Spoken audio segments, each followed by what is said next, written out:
Bismillahirrahmanirrahim. Assalamualaikum warahmatullahi wabarakatuh.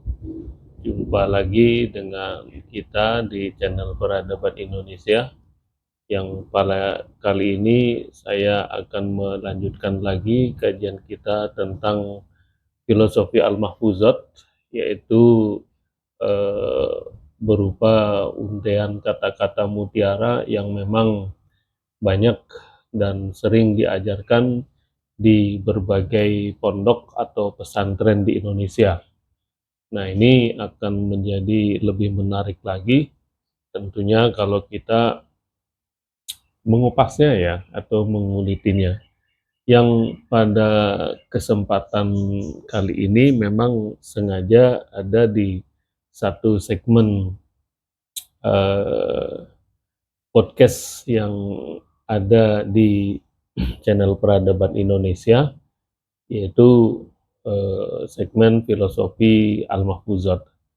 Ya, walaupun memang asalnya atau aslinya adalah dari untean kata-kata mutiara, tetapi sebenarnya di dalamnya mengandung nilai-nilai filosofis ya. Nah, sehingga saya memiliki ketertarikan untuk bisa membahasnya. Nah, tidak hanya tentunya untuk dari kalangan santri ataupun kalangan pondok ataupun pesantren, tetapi masyarakat umum akhirnya mudah-mudahan dapat bisa mengambil hikmah ya, dan juga mengambil pelajaran ataupun sisi-sisi apa yang mungkin didapat dari kata-kata mutiara tersebut. Nah, pada kali ini kita akan membahas di satu aspek yang di catatan saya itu berbunyi jarrib walahid takun arifan, atau kalau diterjemahkan secara letterlock ya dalam bahasa Indonesia, bahwa coba dan perhatikanlah ya maka engkau akan menjadi orang yang tahu. Nah, itu kurang lebih makna atau arti dari petikan Al-Mahfuzat tersebut.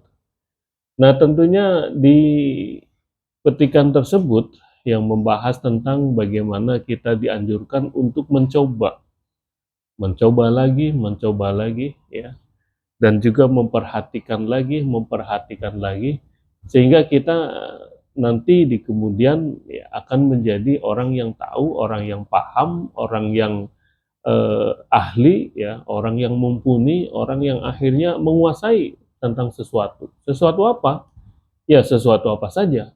Nah, tentunya ini akan menjadi satu slogan ya, atau satu ungkapan ya, atau bahkan suatu sandaran kata-kata ya, atau mungkin dengan bahasa kita yang ada di podcast ini adalah nilai filosofis ya. Nah, ungkapan kuno yang tadi kita sebut ini sebenarnya ungkapan lama ya, yang turun secara turun-temurun itu di banyak kalangan ya. Nah, bagaimana kita ingin mengembangkan dan mengingatkan ya pada peserta didik kita ya, atau murid-murid kita, atau mahasiswa kita, atau mungkin anak-anak kita sendiri ya, bahwa memang sebuah bentuk empirisme ya. Nah, kita sedikit ditarik ke kajian filsafat ya.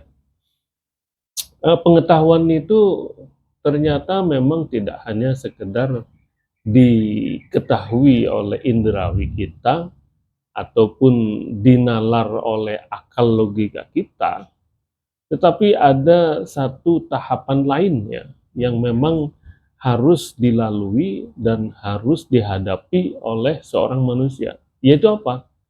Yaitu dalam bentuk empirisme, ya, dalam bentuk pengalaman, dalam bentuk praktek, ya, dalam bentuk percobaan, coba lagi, dicoba lagi, ya, dan seterusnya. Sehingga apa? Tidak hanya kita akan mengetahui tentang sesuatu hal, ya, tetapi kita juga akan mengetahui ya bagaimana kekurangannya, bagaimana kelemahannya, bagaimana kelebihannya. Nah, lalu kemudian tahapan-tahapan berikutnya kita akan bisa merencanakan tahapan-tahapan berikutnya, kita akan bisa mengetahuinya. Nah, sehingga dalam beberapa sikap positif ya yang perlu dimiliki oleh seorang ilmuwan, pernah saya singgung dalam satu podcast ya, ada kurang lebih 8 sikap positif ya yang perlu dimiliki oleh seorang ilmuwan ya, yaitu sikap ragu, skeptis ya, kemudian sikap untuk bertanya ya, lalu kemudian sikap logis, lalu sikap empiris ya, kemudian praktek pengalaman ya, atau kemudian komparasi, mengkomparasikan, lalu kemudian evaluatif ya, mengevaluasi diri, lalu kemudian berani mempertahankan suatu kebenaran ya, dan juga berani mengakui suatu perbedaan ya. Nah, sehingga di kemudian langkah yang kita peroleh adalah kita akan memperoleh suatu hasil yang maksimal. Nah, baik, ungkapan yang tadi kita sebut ya adalah mencoba hingga menjadi tahu ya, sebenarnya tak lain dan tak bukan adalah pengertian dari paham empirisme yang dikenal dalam dunia filsafat ya. Karena memang eh, perpaduan antara akal atau logika atau pikiran ya ditambah dengan pengamatan indrawi ya, itu memang akan menghasilkan manusia itu tertuntut untuk mencoba lagi dan mencoba lagi ya. Karena dengan hasil indrawi dan pertimbangan akal itu, ia akhirnya harus mencoba ya. Ia akhirnya harus mengulang lagi. Ia akhirnya harus menilai lagi.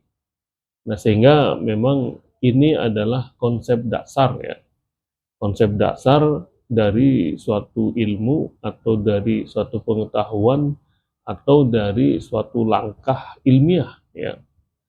Betapa kita mengetahui bahwa hasil produk teknologi ataupun produk pengetahuan atau produk suatu usaha atau bisnis ya, atau apapun namanya ya. Ya sebenarnya salah satu yang juga sangat penting dan dominan adalah aspek empirisme ini ya. Kenapa? Karena dengan mengetahui ya trial and error ya bahasa lainnya ya. Dengan mengetahui kita melakukan percobaan, mengulangi, mencoba lagi, mengulangi lagi ya, atau yang seperti tadi kita sebut ya dalam bahasa Al-Mahfuzat, jarrib walahid takun arifan ya. Coba ya, dan perhatikan, nah maka engkau akan menjadi orang yang tahu. Nah, ini memang menjadi satu bentuk ontologis ya, atau satu bentuk hakikat dari paham empirisme itu sendiri ya, yang memang dulu dalam sejarah ilmu pengetahuan modern itu digagas oleh masyarakat Eropa ya. Walaupun sebenarnya ya sekarang mungkin kita bisa mengklarifikasi ya, bahkan bisa mengkritisi bahwa bisa jadi sebelum masyarakat Eropa itu melahirkan konsep-konsep seperti empirisme itu ya sudah ada muncul dalam konsep-konsep dunia timur misalnya ya.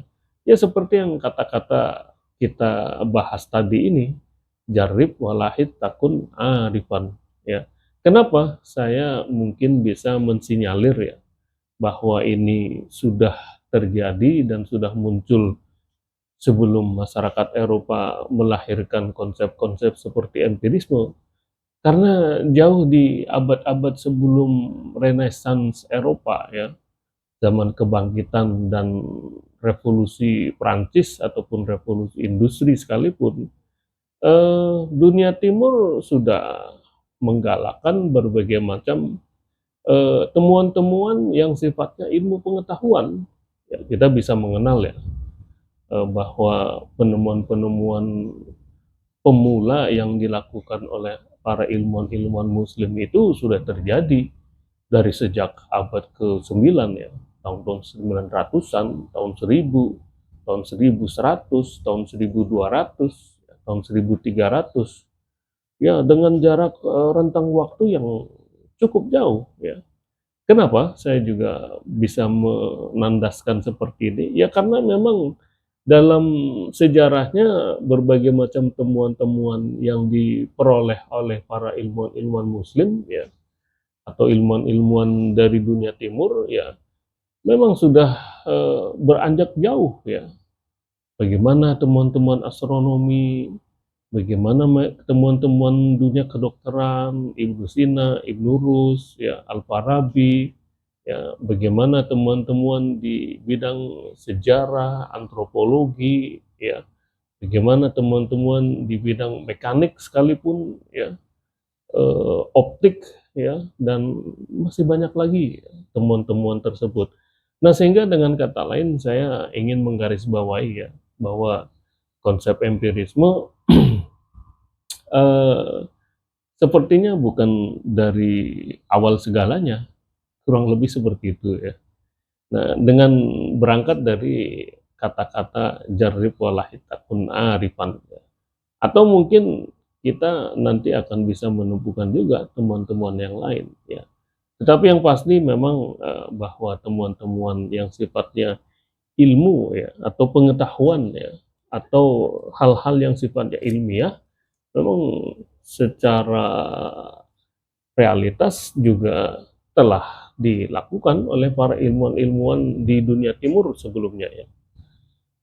Nah, mungkin itu yang mungkin saya bisa menggarisbawahi bahwa memang kita harus memiliki satu sikap positif ya untuk bisa untuk mencoba dan mengulangi lagi, atau dengan bahasa ilmiah adalah sikap empirisme itu ya, atau dalam istilah kajian-kajian keislaman itu, atau dalam nilai-nilai al-mahfuzat ya secara filosofis itu ya dikenal dengan undian kata jarrib walahid takun arifan.